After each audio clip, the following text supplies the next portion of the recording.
प्रभु यीशु मसीह के मधुर और मीठे नाम में आज दिनांक 29 सितंबर दिन गुरुवार को हम आप सब श्रोताओं का हार्दिक स्वागत करते हैं। आज के दिन के लिए वचन लिया गया है दूसरा पत्रस की पत्री दूसरा अध्याय 22 पद। वचन कहता है कि कुत्ता अपनी छांट की ओर और धोई हुई सुअरिन कीचड़ में लौटने के लिए फिर चली जाती है।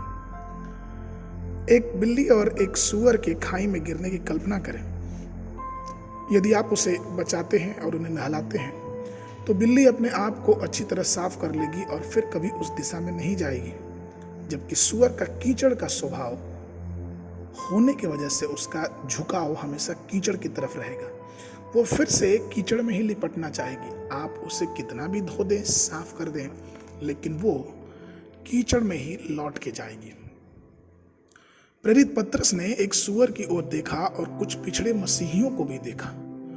वो दयनीय स्थिति के बारे में सोचने लगा कि अगर मसीही पीछे हटते हैं तो सिर्फ और सिर्फ पाप की वासनाओं में ही पीछे हटते हैं। इसलिए तो वो अपनी पत्री में इस प्रकार की बातें लिखता और कहता है कि और जब वे प्रभु और उद्धारकर्ता यीशु मसीह की पहचान के द्वारा संसार की नाना प्रकार की अशुद्धता से बच निकले और फिर उनमें फंस कर हार गए तो उनकी पिछली दशा पहले से भी बुरी हो गई, क्योंकि धर्म के मार्ग पे न जानना ही उनके लिए इससे भला होता कि उसे जानकर उसे पवित्र आज्ञा से फिर जाते जो उन्हें सौंपी गई थी।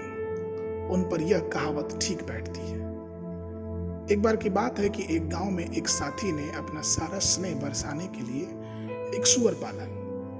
गांव के बहुत लोगों ने ये शिकायत की कि नहीं, सूअर अच्छा नहीं होता है, दिमागी संक्रमण होता है, बुखार होता है, सूअर जो की स्थिति ठीक नहीं होती है। इसलिए उस व्यक्ति को ये इजाजत नहीं दी गई कि वो सूअर को उस गांव में पाले।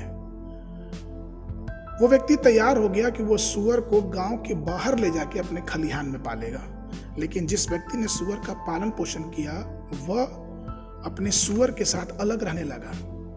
स्थानीय जो लोग ने उन्हें चेतावनी दी कि यह सूअर पालना अच्छी बात नहीं है और अगर तुम गांव के खिलाफ जाओगे तो तुम्हें भारी जुर्माना भरना पड़ेगा। लेकिन उस व्यक्ति को कोई फर्क नहीं पड़ा। वो रोजाना भारी जुर्माना देता और फिर भी वो सूअर को पालता।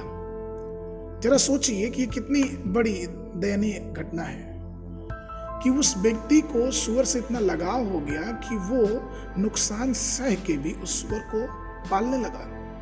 कहीं हमारा भी जीवन तो ऐसा नहीं जो हम मसीही कहलाते हैं और हम शाश्वत पीड़ा में अपने जीवन को डालते हैं क्योंकि हम संसार की वासनाओं और पाप में आनंद उठाने लगते हैं और इस प्रकार की चीजों से आनंद उठाते हैं जिससे बाइबल हमें साफ साफ मना ही करती है। परमेश्वर में प्रिय लोगों, आइए अपने जीवन को जांचें और परखें और ये समझें कि हम कहाँ गिरते हुए आ रहे हैं। हमारे अंदर किन सूअरों का लक्षण पाया जाता है। अगर ऐसा है तो हमें अपने जीवन को परखना है और प्रभु से दुआ करना है कि प्रभु अपना अनुग्रह, अपनी स्वर्गीय आशीष, अपने स्वरूप में हमें आशीष दे कि हम आपके पास लौट आए और आपके उस सामर्थ्य वचन से इस संसार के हर उलझाने वाले पाप से लड़ते हुए आपके वचन में आगे बढ़ते जाए। नीति वचन की पुस्तक उसका 11 अध्याय 22 पद आज के मनन के लिए। जो सुंदर स्त्री विवेक नहीं रखती वह थुथुन में सोने की नथ पहने हुए सूअर के समान होती है। बाइबल अध्ययन के लिए सुबह के समय यशायाह नबी की पुस्तक 7 और 8 अध्याय, संध्या के समय इफिसियों की पत्री उसका 2 अध्याय। परमेश्वर आप सबको बहुत आशीष देवे।